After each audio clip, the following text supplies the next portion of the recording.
Good morning बच्चों। हम लोग इतिहास के अंतर्गत सूफी भक्ति परंपरा को पढ़ रहे थे। मैं उम्मीद करती हूँ आप लोग भली भांति उसको समझ गई होंगी। उससे संबंधित जो भी प्रश्न आपको दिए गए हैं आप उसे लिखती भी जा रही होंगी ताकि आपको बाद में परेशानी न हो।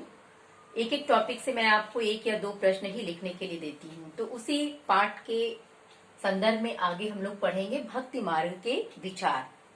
जो भक्ति मार्ग से संबंधित संत थे उन भक्ति मार्ग के विचार क्या थे, कैसे उभरे।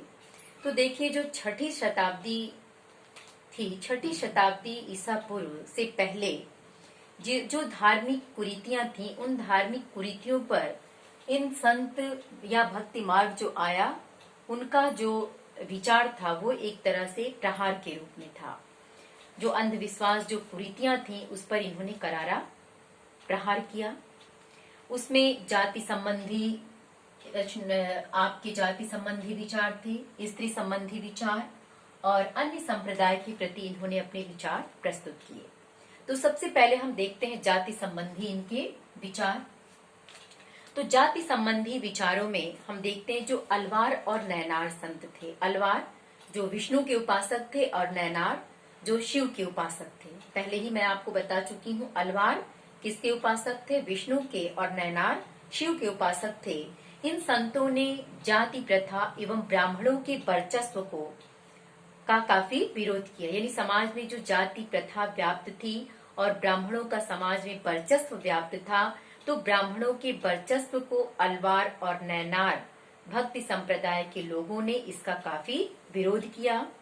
क्योंकि ये संत विविध धर्मों से, संप्रदायों से जुड़े हुए थे, विभिन्न समुदाय के थे। जैसे कुछ ब्राह्मण भी थे, कुछ शिल्पकार थे, कुछ कृषक थे, कुछ व्यवसायी थे, कुछ ये कह लीजिए अस्पृश्य माने जाने वाले जाति समूह से भी जुड़े हुए थे।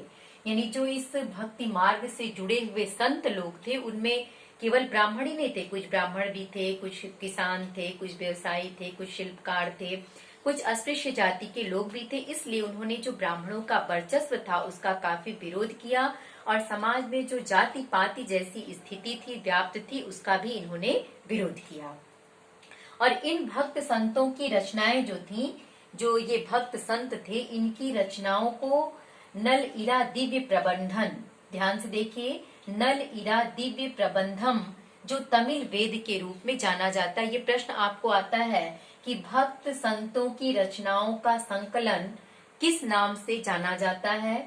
तो भक्त संतों की रचनाओं का संकलन नल इरा दिव्य प्रबंधम जो तमिल वेद के रूप में जाना जाता है। इसको लिख लीजिएगा कि भक्त संतों की रचनाओं के संकलन को क्या कहा जाता है?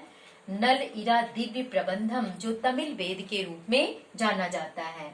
इसमें सबसे ज्यादा जो ब्राह्मणी रीतियां थी, ब्राह्मण रीतियों का खुलकर इसमें विरोध किया गया। जो ये ग्रंथ था तमिल वेद के रूप में, इसमें ब्राह्मण रीति पे काफी खुलकर विरोध किया गया था।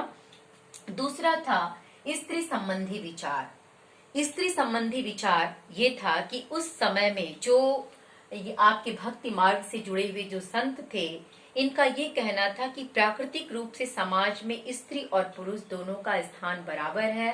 दोनों को इन्होंने समाज में महत्व दिया और इनका ये कहना था दोनों एक ही तराजू के दो पलड़े के रूप में है, एक के बिना दूसरा जीवन व्यर्थ है। और इसी के तहत इन्होंने महिलाओं को समाज में एक आदर सूचक, सम्मान सूचक स्थान दिया और भक्ति संप्रदाय में स्त्रियों की भूमिका भी काफी सराहनीय रही। जिसमें जो अलवार थे, अलवार में अंडाल नाम की एक स्त्री काफी प्रसिद्ध थी। इसका नाम आप लिख लीजिएगा। अलवार में कौन सी स्त्री थी? अंडाल नाम की एक स्त्री थी जिसको काफी प्रसिद्धि मिली थी और अंडाल ने स्वयं को विष्णु की प्रेयसी के रूप में माना। जो अंडाल ये स्त्री थी, ये अलवार जाति की प्रसिद्ध स्त्री थी। इसने विष्णु को ही अपना पति मान लिया और स्वयं को उनकी प्रेयसी मानकर इसने बहुत सारे ग्रंथ की, पदों की, छंदों की रचनाएं प्रस्तुत की। दूसरा जो नैनार संप्रदाय था, नैनार संप्रदाय में भी स्त्री संत ने शिव की उपासना, भक्ति से प्रेरित होकर इसने घोर तपस्या पर बल दिया। जो नैनार संप्रदाय था, उस नैनार संप्रदाय ने भी शिव भक्ति से प्रभावित होकर घोर तपस्या पर इसने बल दिया और उस घोर तपस्या से प्रेरित होकर इसने बहुत सारी रचनाओं का भी सृजन किया।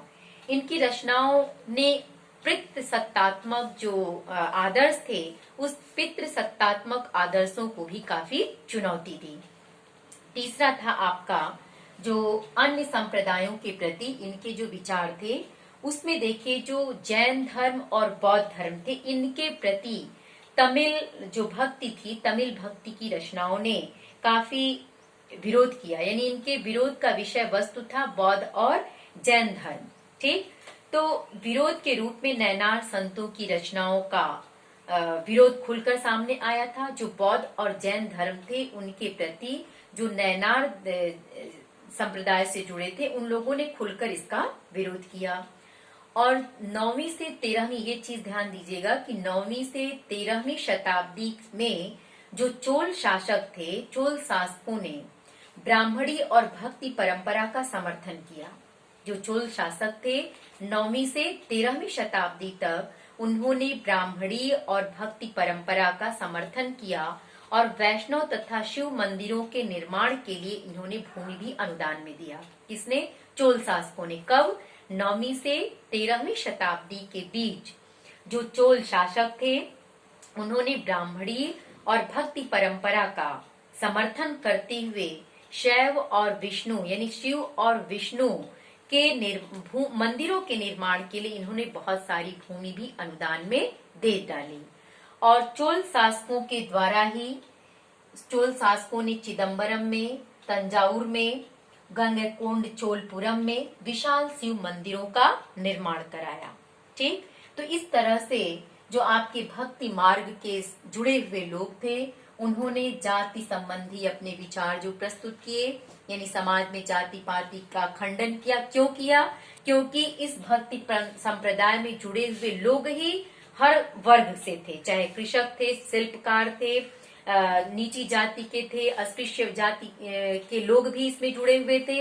इसलिए इन्होंने इसका खुलकर विरोध किया और इन्हीं के द्वारा इन भक्त संतों की जो रचनाएं थी, उनको नल इरा दिव्य प्रबंधन एक तमिल वेद के रूप में माना गया, जिसमें ब्राह्मणी रीतियों का खुलकर विरोध किया गया। तो आज के लिए सिर्फ इतना ही। भक्ति मार्ग के विचार मुख्य रूप से जाति संबंधी विचार, स्त्री संबंधी विचार और अन्य संप्रदायों के प्रति इनके विचार, अन्य संप्रदाय में जैन और बौद्ध धर्म के प्रति इनके विरोध को दिखाया गया है।